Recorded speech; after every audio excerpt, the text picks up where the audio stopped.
চ্যানেলে তোমাদের সবাইকে স্বাগত জানাই।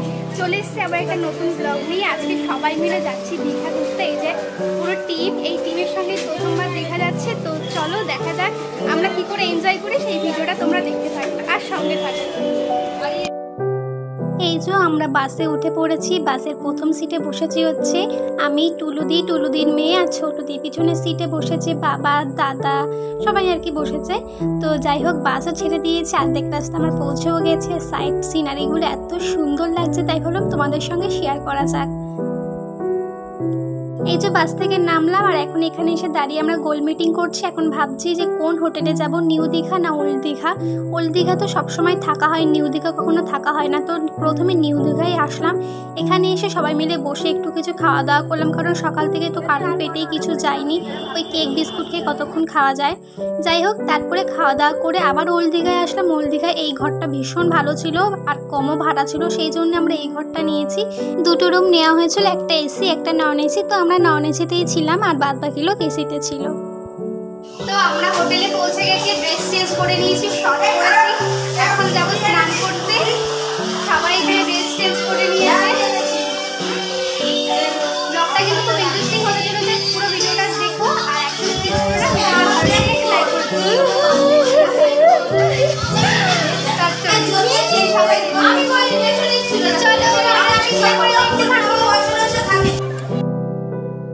তারপরে আমরা রেডি হয়ে চলে আসলাম সমুদ্রের ধারে। আর দেখো কি সুন্দর লাগছে, কতদিন পর আসলাম, মনে হচ্ছে কখন স্নান করব। তো সবাই আসবে, এখন আমরা কয়জন মাত্র এসছি আগে। ওরা খাওয়া দাওয়া করছে হোটেলে এসে, ওরা আসবে, তারপরে একসঙ্গে স্নান করবো। আর পায়ে যখন জলটা আসছে না, কি ভালো যে লাগছে, মনেই হচ্ছে না যে এখান থেকে আর বাড়ি ফিরি, কিন্তু বাড়িতে ফিরতেই হবে। আর আমরা কিন্তু দারুণ এনজয় করেছিলাম। তো ভিডিওটা স্কিপ না করে দেখতে থাকো। তো আমরা স্নান করে রুমে চলে এসেছি, এখন যাচ্ছি খেতে। চলো, আমরা তো হোটেলেই খাবো, খাবার আছে আমাদের পুকুরে লাস্টে, তোমাদের সঙ্গে শেয়ার করতে ভিডিওটা স্কিপ না করে দেখতে থাকো। এই যে আমরা কিন্তু এই হোটেলটাই ছিলাম, এই যে দ্বিতীয় রুমটাতে, যে জানলাটা দেখতে পাচ্ছ ওই রুমেই কিন্তু আমরা রয়েছি। এটা হচ্ছে ওল্ড দীঘা, এটা হচ্ছে থানার পিছন দিকে যে গলিটা আছে সেখান থেকে এসে বাঁদিকে একদম হোটেলটার নাম হচ্ছে শ্রেয়সী। আর এই হোটেলে কিন্তু অনেক কম দামের মতো অনেক রুম পেয়ে যাবে, তোমরা কেউ আসতে চাইলে কিন্তু আসতে পারো। আর হোটেলের পুরো উল্টো দিকেই একটা খাবার দাবারের একটা হোটেল ছিল, সেখানে এসে আমরা খাওয়া দাওয়াটা সারলাম।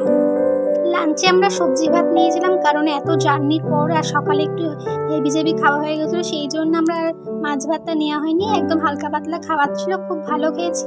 তো চলো ভিডিওটা স্কিপ না করে দেখতে থাকো। তারপরে আমরা সাজুগুজু করে সন্ধেবেলা রেডি হয়ে বেরিয়ে পড়েছি, চলে এসেছি বিচের ধারে। আর এখানে কিন্তু প্রচুর ভিড় ছিল, যেহেতু শনিবার ছিল। আমরা শনি রবিবার দেখেই একটু এসেছিলাম, ভেবেছিলাম হয়তো এই দিনটা সবার ছুটি থাকবে, একটু ফাঁকা হবে, কিন্তু এসে দেখি এই দিনই একটু প্রচণ্ড ভিড় ছিল। যাই হোক, আমরা কিন্তু প্রচণ্ড হাওয়া খেয়েছি এখানে এসে, আর এত ঠান্ডা হাওয়া, গরমটা আমরা ফিলই করতে পারিনি। সবাই বলছিল নাকি প্রচণ্ড গরম, দীঘায় যাস না, কিন্তু বিশ্বাস করো আমরা এখানে এসে গরমে একদম ফিল করতে পারিনি, এত সুন্দর হাওয়া দিচ্ছিল। তারপরে এখানে আমরা একটু চা বিস্কুট খেয়ে নিলাম, খেয়ে তারপর টুলুদি আবার একটু ক্যামেরার দিকে পোজ দিয়ে নিল, তারপরে বসে পড়লাম একটু গল্প করতে। আর দেখো কত সুন্দর হাওয়া দিচ্ছে। তারপরে সেখান থেকে চলে আসলাম হোটেলে এসে আমরা সবাই ফ্রেশ হয়ে ডিনারটা করতে বসলাম। আজকে ডিনারে ছিল ডাল আর কষা মাংস, রান্না কিন্তু দারুণ হয়েছিল, খাওয়া দাওয়া জমিয়ে করেছি। আর আজকের দিনটা দারুণ কাটিয়েছি। ভিডিওটা কিন্তু ভালো লাগলে একটা করে লাইক কমেন্ট শেয়ার করতে একদম ভুলো না।